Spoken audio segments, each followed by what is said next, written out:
Kasih satu. Artinya.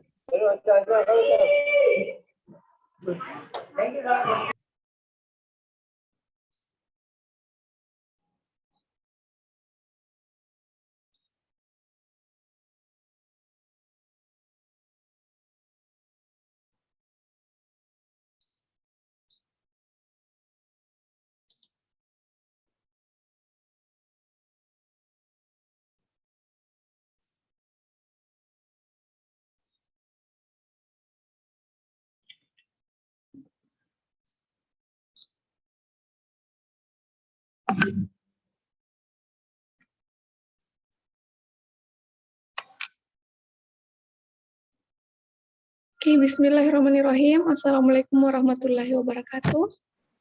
Waalaikumsalam warahmatullahi wabarakatuh. Iya, oke, baik teman-teman. Jadi hari ini kita akan kedatangan tamu ya dari SIVF Indonesia. Kita akan membahas mengenai perlindungan investor di pasar modal Indonesia. Jadi mungkin teman-temannya atau adik-adik semua di sini yang baru aja mau buka atau baru jadi nasabah di pasar modal syariah ya. Terkadang mungkin masih ada yang bertanya-tanya, Kak, aman nggak sih dana saya, Kak? Atau masih ragu-ragu kayak gitu, masih banyak pertanyaan tentang apakah dana saya akan aman atau hal-hal yang lain kayak gitu. Jadi makanya hari ini kita hadirkan Bapak Sulrasdi Amin ya, dari SIVF di bagian unit komunikasi dan informatika. Assalamualaikum warahmatullahi wabarakatuh, Bapak. Selamat sore. Waalaikumsalam warahmatullahi wabarakatuh. Selamat sore, Mbak Reni. Apa kabar, Mbak? Alhamdulillah baik, Pak. Gimana? Masih kuliah ya? Udah mulai tatap muka? Belum, Pak, belum. Oh, belum. Iya, masih online. Oke. Iya. Oke, mungkin untuk mengefisienkan waktu ya. Jadi mungkin langsung saja karena di sini sudah jam 3 ya. Kalau di sana mungkin masih jam 2 sore siang. Jadi mungkin untuk mengefisienkan waktu langsung aja dari Bapak untuk memaparkan yang perlu untuk dipaparkan hari ini. Silahkan Ya. waktu dan tempat saya silahkan, Pak. Terima kasih, Mbak Reni. Yes. Assalamualaikum warahmatullahi wabarakatuh. Waalaikumsalam warahmatullahi wabarakatuh. Selamat sore teman-teman Unismu. Ya, pada sore ini mungkinnya di sana ya. Saya ucapkan terima kasih dulu nih kepada teman-teman, terutama teman-teman Galeri Investasi ya, KSPM Universitas Muhammadiyah Makassar, telah memberikan kesempatan untuk Indonesia SPF dapat melakukan sharing terkait mekanisme perlindungan investor di pasar modal Indonesia. Gitu. Mungkin teman-teman di sini investnya di syariah semua ya, pasar modal syariah. Jadi untuk saat ini SIPF memang baik yang syariah maupun yang konvensional, untuk saat ini Indonesia SPF belum ada perbedaan gitu dalam memberikan perlindungan gitu. Jadi masih gabung. Jadi yang pasar modal yang konvensional kita lindungi, yang syariahnya juga kita lindungi gitu. Jadi mungkin di sini teman-teman sudah menjadi investor semua ya, Mbak Reni ya? Iya, ada yang sementara masih proses akunnya, ada yang sudah jadi investor. Iya. Oke. Jadi harapannya nih kalau teman-teman yang sudah jadi investor nih, saya harap sih bisa lebih mudah memahami ya terkait mekanisme perlindungan investor oleh Indonesia SIPF ini.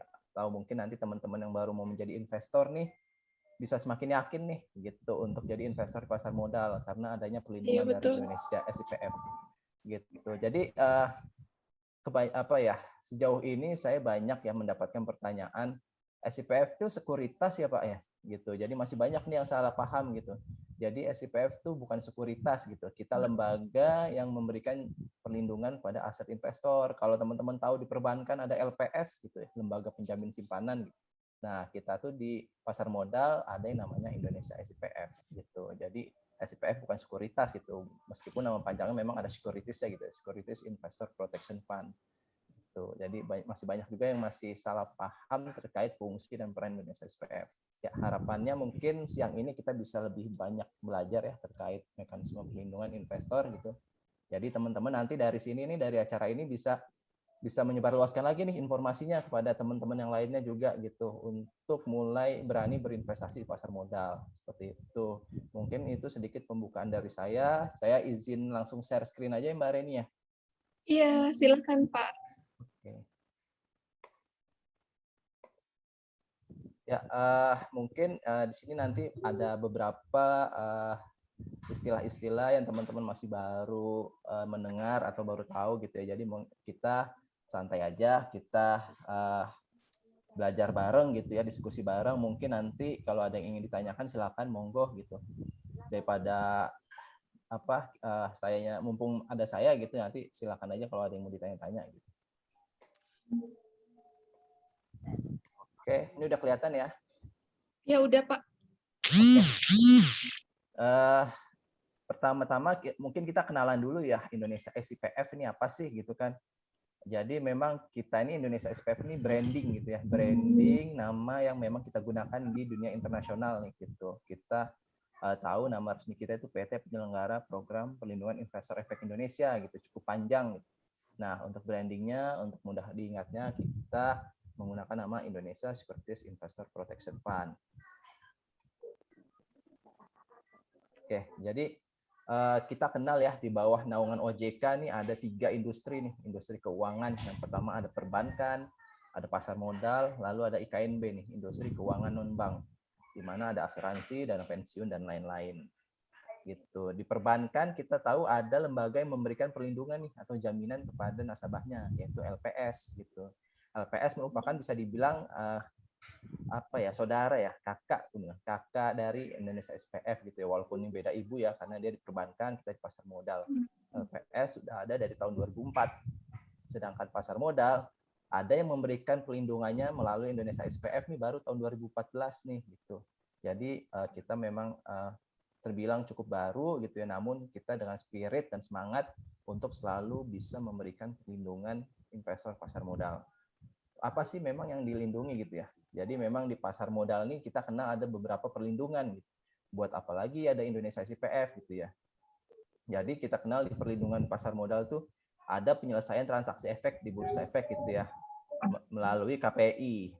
Jadi KPI ini memberikan perlindungan terhadap penyelesaian transaksi efek menggunakan dana jaminan gitu. Jadi mereka ini memastikan bahwa si nasabah nih memperoleh saham, si emiten atau perusahaannya nih memperoleh dana gitu. Jadi kan kalau di pasar modal itu kan seperti itu ya transaksinya. Kalau kita beli saham, kita dapat saham, lalu si emiten mendapat dana gitu. Nah, yang menjamin itu ada KPI gitu.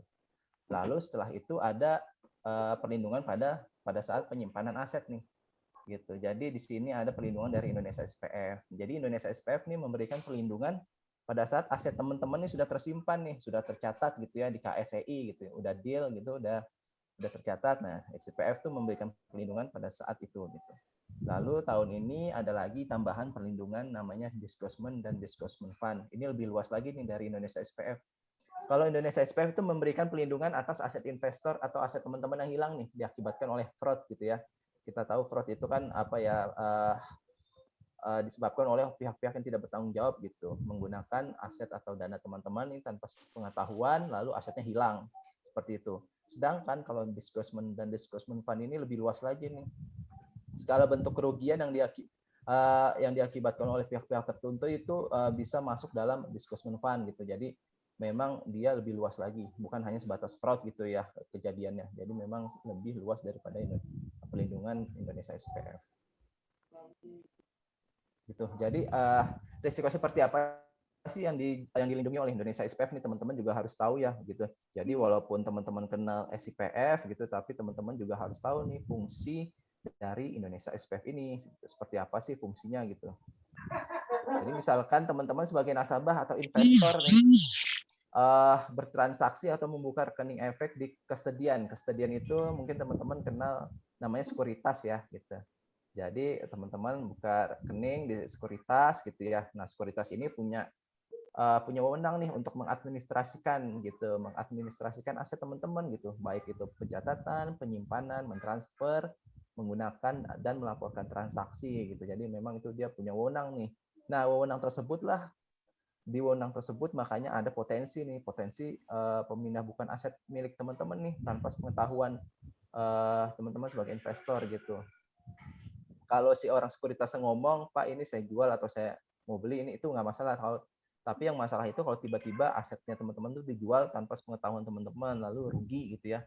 Nah, itu yang menjadi masalah gitu. Itu bisa diklaim ke Indonesia SPF. Seperti itu mungkin perlindungan yang bisa diberikan oleh Indonesia SPF gitu ya. Resiko fraud tersebut yang bisa masuk dalam perlindungan Indonesia SPF. Nah, ada juga nih beberapa resiko yang memang tidak masuk dalam perlindungan Indonesia SPF. Untuk itu saya harap teman-teman ini harus lebih aware ya, harus lebih berhati-hati dalam berinvestasi di pasar modal gitu. Jangan sampai teman-teman ini hanya ikut-ikutan atau sekedar latah gitu ya untuk investasi. Pastikan dulu teman-teman untuk mempunyai ilmunya nih paling tidak gitu. Karena dengan semakin banyak ilmu maka teman-teman akan semakin mudah dalam meminimalisir risiko tersebut gitu ya. Yang pertama mungkin ada risiko penurunan harga atau nilai instrumen investasi. Jadi misal nih teman-teman lagi beli saham ABC, lagi naik nih teman-teman telat gitu ya, lagi naik malah beli di harga 5.000, tiba-tiba minggu depan udah turun jadi 2.000, lalu teman-teman cut loss nih di 2.000 tersebut. Nah, jadi ada kerugian Rp3.000 di situ. Kerugian Rp3.000 tersebut diklaim ke Indonesia SPF, Pak, saya rugi nih transaksi. Oh, itu tidak masuk dalam perlindungan Indonesia SPF itu ya. Itu bagian dari resiko transaksi gitu ya. Makanya teman-teman harus pahami betul nih emiten yang dibeli, emiten yang saham-saham yang akan diinvestasikan gitu. Jangan sampai ikut-ikutan lalu telat momennya gitu ya, tiba-tiba sahamnya udah turun, rugi. Itu teman-teman sendiri yang nanggung itu kerugiannya gitu. Lalu ada juga likuiditas instrumen investasi gitu ya. Jadi misalnya teman-teman beli obligasi atau surat berharga gitu ya, tiba-tiba nggak bisa dicairin gitu ya, ini terjadi kerugian juga, itu tidak masuk dalam perlindungan kami. Ada juga delisting emiten, ini mungkin paling banyak nih, delisting emiten, lalu saham di suspend gitu ya, itu banyak diklaim ke kami gitu ya, diadukan ke kami.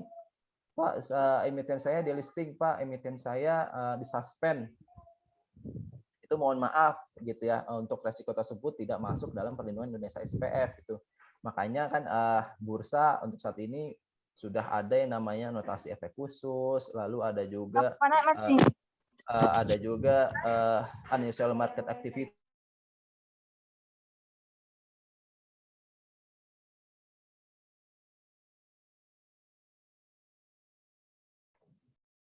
Kalau unusual market activity itu ada kegiatan yang tidak biasa dari emiten gitu, jadi harus diwaspadai. Lalu ada notasi khusus, itu nih tiap emiten nih nanti ada tato-tatonya nih gitu, ditandain nih emitennya ada masalah di mana, laporan keuangan atau di mana.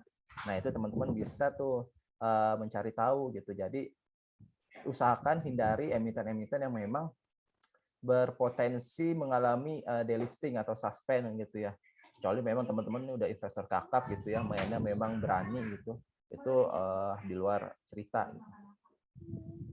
Lalu ada juga kehilangan instrumen investasi berbentuk warkat atau script. Jadi yang masuk dalam perlindungan Indonesia SPF yaitu saham-saham berbentuk scriptless gitu ya. Jadi kalau teman-teman atau orang tuanya nih masih punya saham berbentuk warkat atau fisik gitu ya, punya bentuk fisik gitu, kalau bisa di convert dulu ke dalam bentuk scriptless, karena kalau dalam bentuk fisik itu kalau hilang atau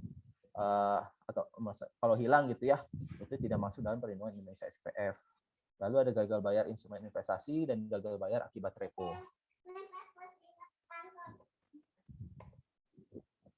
Oke, ini mungkin analogi saja ya, biar teman-teman lebih memahami gitu terkait peran dan fungsi Indonesia SPF di pasar modal gitu. Jadi memang pasar modal ini sudah sedemikian amannya ya gitu, sudah high regulated gitu ya, dari mulai ada OJK, ada SRO-nya, ada bursa, ada KPI, ada KSEI gitu ya. Semua itu sudah ada ketentuan-ketentuan ya yang memberikan jaminan atau perlindungan kepada investor gitu. Lalu ada dilengkapi lagi oleh Indonesia SPF gitu sebagai pelindung terakhir gitu. Kalau kita analogikan sebagai airbag di mobil nih gitu. Kalau teman-teman punya mobil nih pasti teman-teman mobilnya udah pada canggih gitu ya, ada airbag-nya. Airbag ini kan tidak kelihatan ya, tidak kelihatan sampai dengan dia mengalami kecelakaan. Pada saat dia mengalami kecelakaan baru nih airbag keluar. Paling enggak dia bisa meminimalisir resiko nih atau cedera yang dialami oleh pengemudi gitu. Seperti itulah analogi Indonesia SPF di pasar modal. Kalau pada saat aset teman-teman hilang nih, paling tidak ada Indonesia SPF lah yang penjaga terakhirnya itu, untuk paling tidak teman-teman ya ada yang memberikan ganti rugi gitu. Walaupun memang besaran ganti ruginya ini masih cukup masih cukup kita tingkatkan terus gitu. Tuh, nah ini mungkin pengenalan Indonesia SPF sebagai sebuah institusi gitu ya. Tadi sudah sempat saya singgung, nama resmi kita itu PT Penyelenggara Program Perlindungan Investor Efek Indonesia, atau kita menggunakan branding Indonesia SIPF gitu, karena memang di luar negeri, di negara lain itu ini sebuah best practice ya, sebuah common gitu, bahwa memang di pasar modalnya ini ada lembaga yang memberikan perlindungan, itu namanya IPF gitu, Investor Protection Fund. Bahkan di China itu namanya sama tuh, China SIPF gitu. Ada di Jepang JIPF gitu ya. Ada di Amerika SIPC, di Kanada CIPF itu. Memang ini SIPF ini branding luar negeri gitu, branding kita di dunia internasional gitu. Jadi harapannya biar teman-teman juga lebih mengenal lah gitu. Kalau PT penyelenggara program bla bla bla itu cukup panjang ya. Boro-boro nginget fungsinya, nginget namanya aja lupa mungkin nanti gitu. Jadi kita memang lembaga penyelenggara dana perlindungan pemodal dan penanganan klaim dari pemodal yang kehilangan asetnya nih berdasarkan izin dari OJK. Kita di bawah naungan regulasi OJK. Gitu. Dasar hukumnya POJK nomor 49 tahun 2016, POJK nomor 50, POJK nomor 49 ini tentang dana perlindungan pemodal, lalu POJK nomor 50 tahun 2016 ini tentang penyelenggara dana perlindungan pemodal. Ini nanti akan dibahas di slide berikutnya. SPF ini berdiri baru tahun 2012 gitu ya, berarti baru berdiri kurang lebih 9 tahun ini, baru kelas 2 SD, 3 SD gitu ya kalau anak-anak. Izin usaha kita dapatkan di tahun 2013. Kita ini merupakan anak usaha ya dari BI, KPI, dan KSEI atau SRO, mungkin teman-teman kenal, Self Regulatory Organization gitu ya. Mereka sebagai pemegang saham Indonesia SIPF.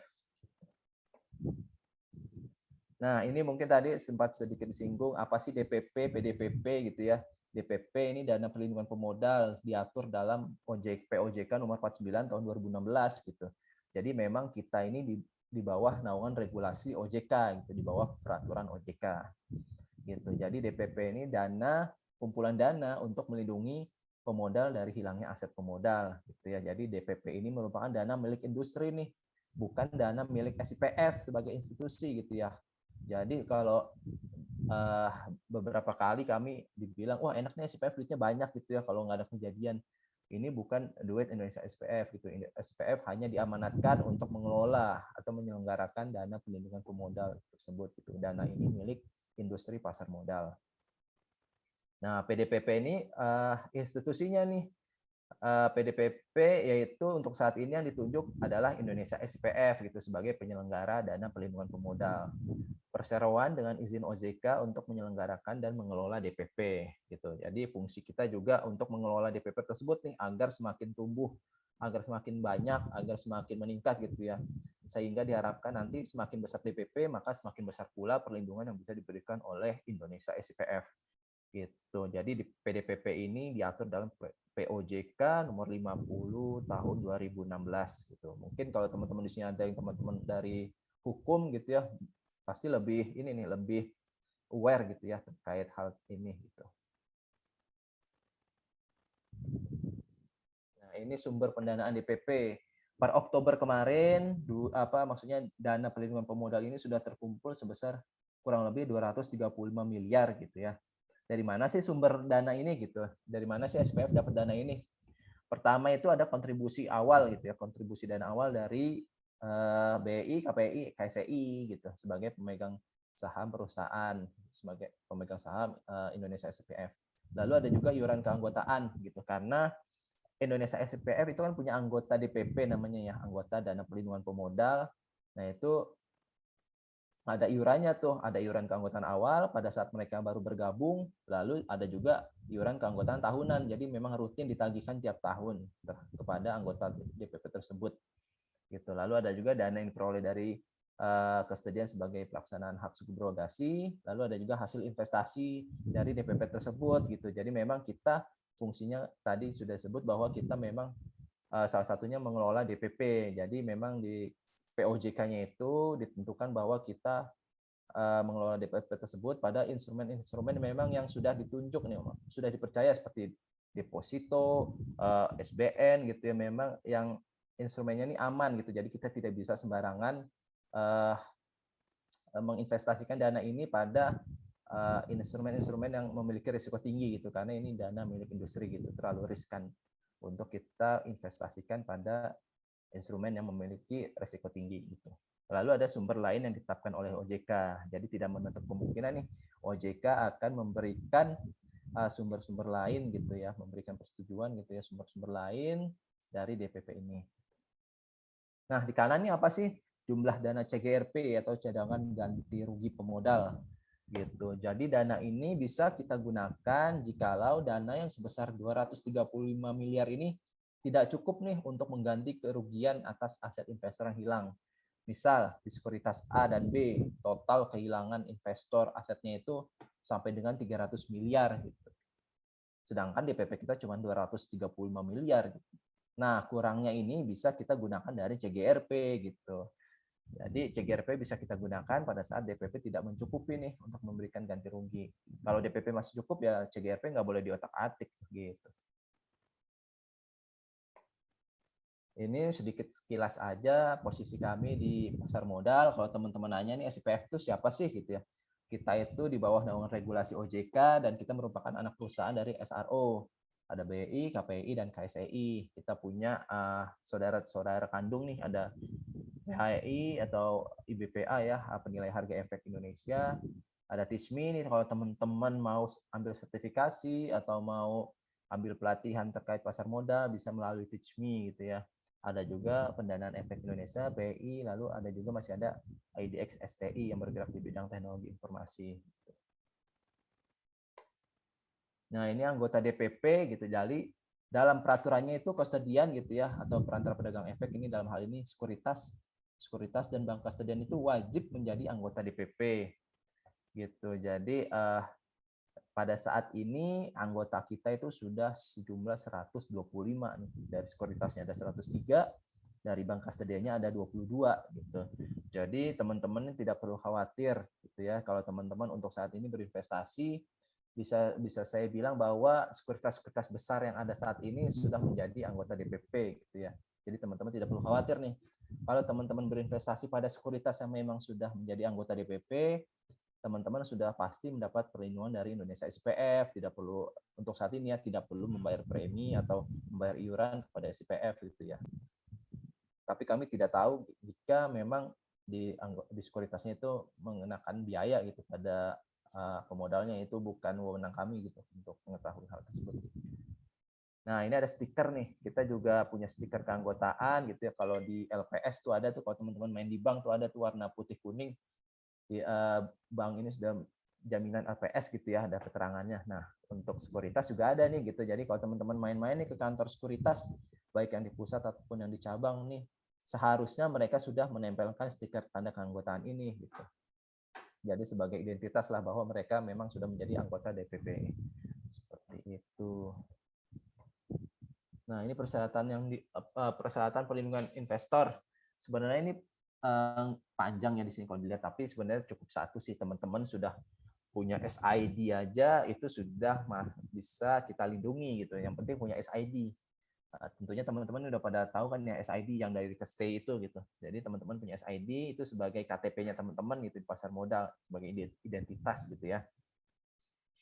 Jika teman-teman sudah punya SID itu otomatis sudah kita lindungi. Gitu. Lalu yang tidak dilindungi nih ada 3 nih, pemodal atau investor yang terlibat atau menjadi penyebab asetnya hilang. Tentu saja yang namanya penjahatnya ini kan, penjahatnya ini tidak kita lindungi gitu ya. Lalu ada juga pemodal yang merupakan pemegang saham pengendali gitu. Jadi yang punya wewenang gitu ya, itu juga tidak kita lindungi. Lalu ada juga pemodal merupakan afiliasi atau dari pihak-pihak di atas. Jadi ini pihak-pihak yang terlibat gitu ya. Aset yang dilindungi apa aja sih gitu ya? Asetnya ini kita ada efek ya. Efek itu yang tercatat dan terdaftar di KSEI itu contohnya itu kayak saham, obligasi itu masuk dalam perlindungan kami gitu ya. Lalu ada juga dana pada RDN gitu. Jadi kalau teman-teman top up RDN misal 1 juta baru diinvestkan ke saham itu 500.000, masih ada sisa 500.000. Nah, dana 500.000 yang ada di RDN itu masuk dalam perlindungan kami kalau memang terjadi kehilangan akibat fraud gitu. Ini alur pelindungan pemodal, mungkin saya bisa berusaha paparkan secara singkat ya. Secara simpelnya gitu agar teman-teman tidak pusing gitu ngelihatnya. Jadi misal kita contoh kasus aja langsung ya. Jadi misal teman-teman nih lagi iseng-iseng ngecek portofolionya gitu ya di laporan. Biasa kan sekuritas tuh suka ngasih laporan tuh ya tiap bulan atau tiap transaksi gitu ya. Ngasih laporan, misal portofolionya ada ABC gitu ya. Cek. Nah, teman-teman bisa tuh verifikasi ke akses KSEI gitu. Mungkin teman-teman KSEI juga sudah sering gitu ya untuk edukasi ini untuk cek akses gitu ya. Cek akses itu gunanya di situ ada seluruh portofolio teman-teman gitu ya. Jika ada perbedaan gitu misalkan di laporan sekuritasnya teman-teman punya saham A 100 lot. Ternyata diakses sahamnya tinggal 10 lot gitu ya. Itu kan ada selisih tuh. Nah, itu pertama teman-teman kalau mengalami hal tersebut konfirmasi dulu nih ke sekuritas terkait gitu ya. Misalkan teman-teman buka rekening di sekuritas A itu. Nah, itu datangin dulu tuh sekuritasnya, tanya dulu, kasih bukti-buktinya nih gitu.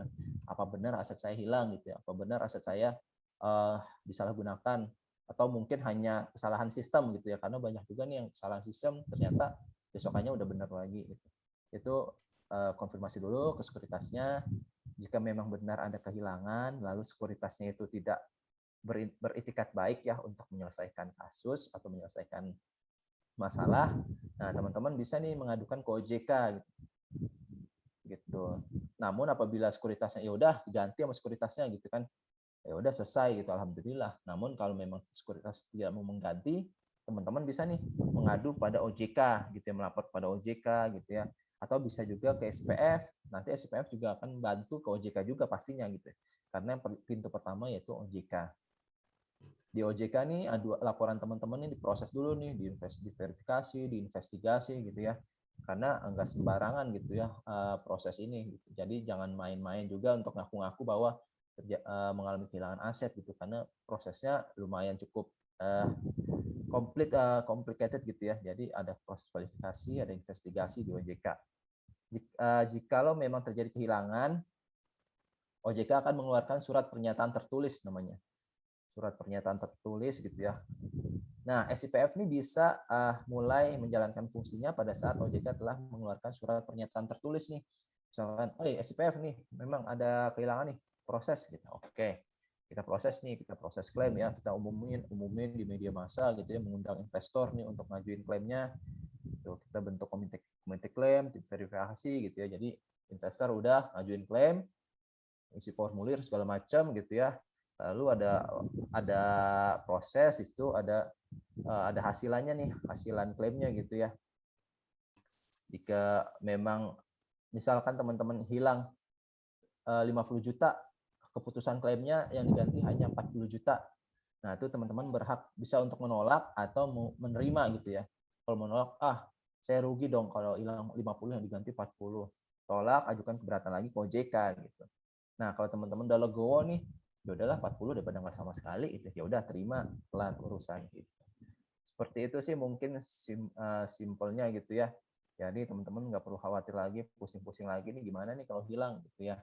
Jadi tadi sudah saya jelaskan sedemikian rupa, semoga teman-teman bisa menangkap gitu ya, bisa mencerna informasi tersebut. Ini sekedar informasi saja bahwa proses tadi itu kurang lebih kita lakukan 3-6 bulan gitu ya. Itu best effort-nya atau upaya terbaik yang bisa kita lakukan. Namun tentunya di lapangan hal itu pasti banyak faktor-faktor yang mempengaruhi gitu. Mungkin bisa sampai tahunan gitu ya. Karena itu merupakan proses panjang gitu ya. Tapi bisa kita sampaikan bahwa memang di peraturan itu best effort-nya itu 3-6 bulan. Nah, ini mungkin teman-teman juga sudah mengetahui ya, di awal tahun kemarin alhamdulillah nih kita sudah berhasil mengupayakan untuk meningkatkan batasan ganti rugi per investor dan per kustodian gitu ya. Dari sebelumnya itu 100 juta per investor sejak tahun 2015, lalu naik menjadi 200 juta. Ini mungkin relatif ya, kalau teman-teman di sini asetnya mungkin ada yang sampai, atau orang tuanya ada yang sampai ratusan juta, miliaran gitu. Angka 200 juta ini nggak ada bandingnya gitu. Namun memang 200 juta ini cukup berarti bagi investor-investor retail gitu. Bahkan data yang kita punya itu kurang lebih sekitar 87% ya, 85% gitu ya. Itu aset investor itu rata-rata di bawah 200 juta gitu. Jadi memang investor pasar modal ini rata-rata mempunyai asetnya masih di bawah 200 juta. Jadi angka 200 juta ini kurang lebih sudah sudah dapat melindungi mayoritas aset investor gitu. Jadi apalagi untuk teman-teman yang investor pemula gitu ya, 200 juta ini saya rasa sudah cukup untuk bisa memberikan perlindungan yang maksimal gitu. Ini yang tadi sudah sempat saya singgung, di negara lain juga ada ya SPF gitu. Jadi bukan cuma di pasar modal Indonesia gitu. Jadi memang perlindungan investor ini sebuah hal yang lumrah gitu di pasar modal. Ada dari Kanada, ada SIPC dari Amerika itu dari tahun 69 70 gitu ya. Bahkan di Jepang nih, saudara kita di Asia, Jepang itu dari tahun 68 gitu. Nah, Indonesia walaupun telat, tapi alhamdulillah sudah ada sekarang gitu ya, daripada tidak sama sekali. Di Singapura bahkan sudah dari tahun 2001 juga. Ya, ini mungkin sekedar maskot kita aja ya, branding kita. Jadi teman-teman harapannya nih, kalau ngelihat si Povi, Mbak Anya, Bung Aman itu sudah langsung ingat SPF gitu, langsung ingat pasar modal Indonesia yang sudah terlindungi gitu. Jadi insya Allah nih kalau kita memang kegiatannya offline itu kita bisa nih ngasih merchandise bonekanya si Povi gitu ya, karena banyak juga yang request gitu. Namun karena kegiatannya saat ini online agak repot gitu ya untuk distribusinya gitu. Jadi insya Allah kalau nanti keadaan sudah membaik, kita bisa membuat kegiatan offline itu bisa nih kita bawa merchandise-nya untuk dibagikan kepada teman-teman. Ya, ini mungkin saya minta tolong aja nih, kita lagi melakukan survei gitu ya, survei kepuasan program sosialisasi. Jadi survei ini saya harapkan bisa diisi oleh teman-teman nih sebagai bagian dari evaluasi kami nih untuk kegiatan sosialisasi kami di tahun-tahun mendatang gitu. Jadi hal-hal yang masih kurang mungkin bisa kita tingkatkan, lalu hal-hal yang sudah baik bisa kita pertahankan gitu. Jadi harapannya teman-teman bisa mengisi survei ini gitu pada link berikut ini gitu. Nanti mungkin saya bisa share juga ke Mbak Reni gitu ya. Saya share linknya, nanti Mbak Reni mungkin bisa dibantu share ke teman-teman yang lainnya gitu untuk dapat mengisi survei ini. Atau ini mungkin bisa di capture dulu, silakan sebelum saya lanjut.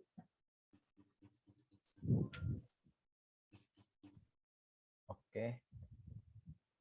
Ya, ini mungkin kalau teman-teman pengen lebih dekat dengan SPF nih, silakan saja nih diskusi atau konsultasi ya bisa melalui WA nih sekarang, karena saya yakin 99% teman-teman di sini atau mungkin 100% bahkan yang sudah punya WA gitu ya. Jadi kita memang targetnya nih tujuannya agar bisa lebih cepat nih dalam berkomunikasi dengan teman-teman investor gitu ya. Ada di WA-nya di sini, silahkan dicatat, silahkan di chat gitu ya adminnya, nanti ada adminnya yang akan menjawab pertanyaan teman-teman atau konsultasi teman-teman terkait investasi di pasar modal atau terkait perlindungan investor di pasar modal gitu. Kita kantor kita hanya ada di Jakarta ya, untuk saat ini kita belum ada cabang gitu. Jadi kan dulu waktu masih kegiatan offline tuh kita keliling Indonesia tuh gitu. Jadi memang dari Jakarta kita ke Makassar, pernah juga waktu itu ke Makassar ya, kerjasama juga dengan kantor perwakilan Bursa Efek Makassar gitu ya, kemana gitu. Kita memang untuk saat ini masih ada di Jakarta saja gitu, di gedung Bursa Efek Indonesia. Kalau teman-teman nanti main, silakan saja datang ke kantor kami gitu ya, kita ngobrol-ngobrol gitu. Kalau ada yang mungkin ada tertarik nih, kalau udah lulus nanti mau join gitu ya, mungkin bisa nanti kita ngobrol-ngobrol gitu. Oke. Ya, mungkin sekian dari saya ya. Semoga harapannya teman-teman siang ini dapat teredukasi, dapat menyerap apa yang saya sampaikan gitu ya, sehingga dapat merasa lebih percayalah untuk berinvestasi di pasar modal gitu. Jadi jangan takut lagi untuk berinvestasi, pastikan teman-teman sudah mengenali ilmunya, sudah paham teknisnya gitu ya untuk berinvestasi, dan juga teman-teman sudah dilindungi oleh Indonesia SIPF. Atau jika teman-teman ingin dekat lagi nih, silakan saja follow nih sosial media kami nih, ada Facebook, Twitter, dan Instagram gitu. Jadi memang untuk yang aktif ini kita ada di IG nih gitu. Jadi kita suka bagi-bagi informasi, bagi-bagi giveaway gitu ya teman-teman nih, lumayan gitu. Jadi silakan saja di follow gitu. Ya, mungkin sekian Mbak Reni pemaparan dari saya gitu ya. Terima kasih atas waktunya. Semoga dapat bermanfaat untuk teman-teman di Makassar gitu. Monggo jika ada pertanyaan. Amin, amin ya Rabbal Alamin. Terima kasih banyak Bapak. Ya mungkin dari teman-teman atau adik-adik yang masih ada yang perlu ditanyakan atau masih ada yang perlu ditahu, boleh banget untuk bertanya. Bisa di mute dan mute langsung, atau tulis di kolom chat kalau misalnya nggak bisa di unmute. Ya, silakan kita ngobrol-ngobrol santai aja nih kalau ada yang mau ditanyain gitu ya. Keluh kesahnya, mungkin pengalaman pertama jadi investor atau seperti apa gitu ya. Atau ada yang mau cerita nih belum yakin untuk investasi karena masih takut nih gitu. Iya, Silakan. Pak. Karena Iya, lebih baik berinvestasi di lembaga atau di instrumen yang sudah jelas ya. Kita ada OJK-nya, ada SRO-nya, dibandingkan sekarang juga marak tuh berkedok investasi gitu ya. Kita tahu lah itu, nggak usah sebut merek, itu banyak tuh kedok-kedok investasi, tapi itu kemasan-kemasan lain gitu ya. Jadi itu potensinya cukup besar tuh untuk merugikan investornya gitu. Kalau iya bisa benar investasi. sekali, Pak. Gitu. Iya Pak, Jadi, ini karena masih banyak yang sering-sering bertanya, masih ragu kayak gitu untuk melakukan investasi karena takut. Jadi boleh nih yang bertanya di sini karena sudah ada langsung ya dari Indonesia SIPF, jadi langsung ditanyakan supaya jelas kayak gitu. Tidak ada lagi yang bikin ragu-ragu. Ya, kalau bisa jangan mudah tergiur juga nih teman-teman ya, apalagi teman-teman muda ini yang menjanjikan, ada tuh kadang yang suka menjanjikan imbal hasil atau return ya, imbal hasil misal 20% per bulan gitu ya, dia stabil 20%. Nah itu hal-hal yang kayak gitu tuh harus dicurigai gitu ya. Kalau di pasar modal kita tidak pernah menjanjikan hal-hal tersebut gitu ya, karena memang murni fluktuasi di pasar gitu, harga perusahaan atau harga saham emiten gitu ya. Tidak ada tuh yang pasti nih kita pasti ngasih 20% per bulan. Nah itu hal-hal kayak gitu malah yang harus dicurigai gitu. Jangan mudah terpancing. Kalau pasar modal insya Allah sudah aman gitu. Tapi memang harus banyak-banyak belajar gitu, karena kita kan ada teknik fundamental, analisis teknikal gitu ya. Itu hal-hal tersebut yang harus dipelajari oleh teman-teman.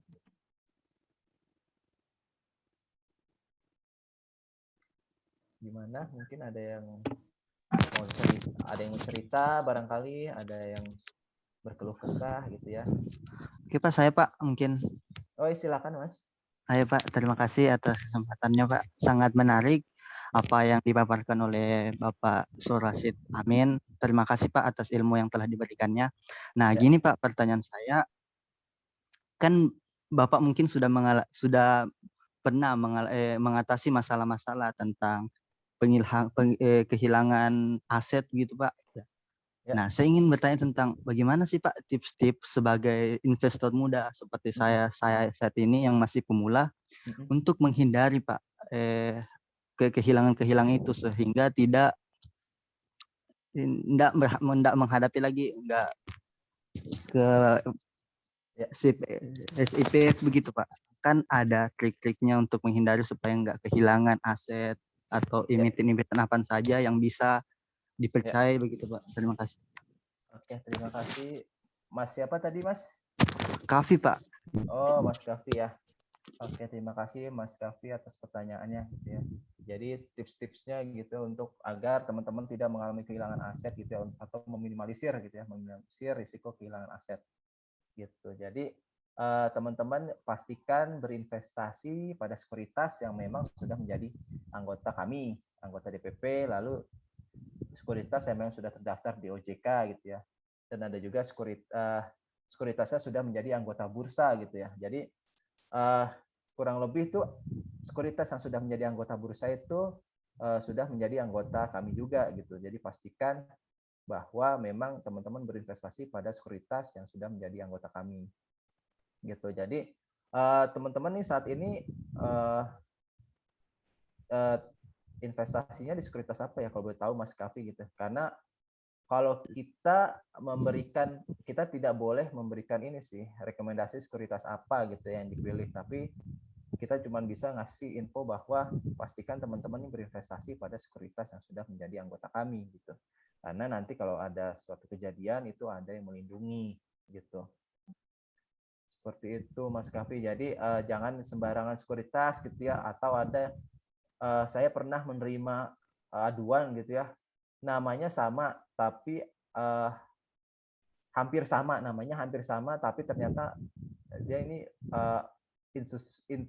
institusi yang berbeda gitu. Jadi jangan sampai penipuan-penipuan seperti ini nih dialami oleh teman-teman gitu. Pastikan bahwa memang institusi tersebut memang sekuritas yang benar gitu. Jangan pernah itu sekuritas saya tidak boleh nyebut ininya ya.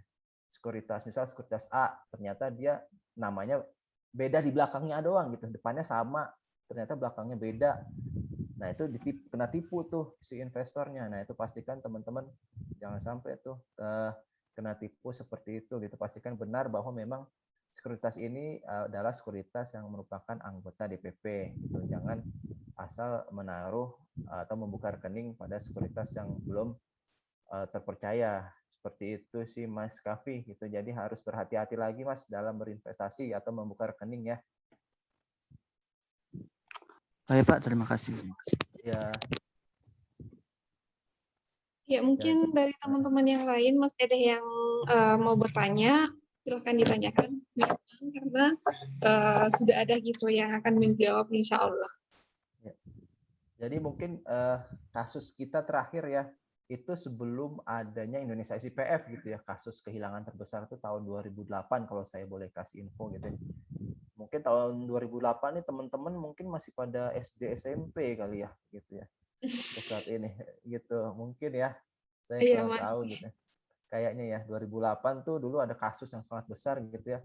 Ada namanya Antaboga Sekuritas Sarijaya seperti Sarijaya gitu ya. Di mana asetnya itu dibawa kabur oleh pemilik sekuritasnya gitu. Asetnya dibawa kabur, sekuritas nggak ada yang ganti, investornya nggak ada yang ganti tuh asetnya.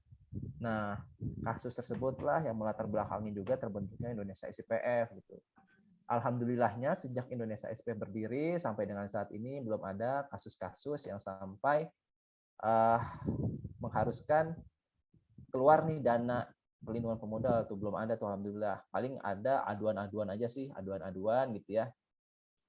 Paling selesai di sekuritas atau selesai di OJK gitu. Belum ada yang sampai diganti oleh Indonesia SIPF tuh. Alhamdulillah harapannya sih semoga tidak ada ya, karena jikalau ada kasus seperti itu lagi, itu merupakan sebuah kejadian yang luar biasa di pasar modal gitu. Jadi harapannya semoga tidak ada gitu, agar kepercayaan investor terus tumbuh nih untuk berinvestasi di pasar modal.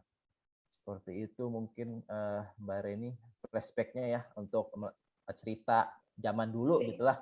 Cerita mungkin teman-teman dulu masih pada inilah, masih SD, SMP gitu ya. Ya, masih ada yang SMP, masih ada yang SD lah, masih ada kayaknya.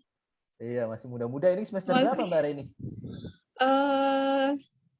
Ada yang semester 5, semester 7. Oh, semester 7 udah mau ngambil skripsi begitu ya? Iya, betul. Ada yang ngambil ini nggak judul untuk pasar modal nih? Ini fakultas Harusnya apa? banyak nih yang ambil. Oh iya, karena kita juga banyak sih beberapa dapat dari mahasiswa gitu ya, permintaan data atau permintaan informasi gitu. Bahkan dulu kalau kita masih WFO gitu ya, belum ada corona gitu, ada tuh yang datang ngobrol-ngobrol, nanya yang mahasiswa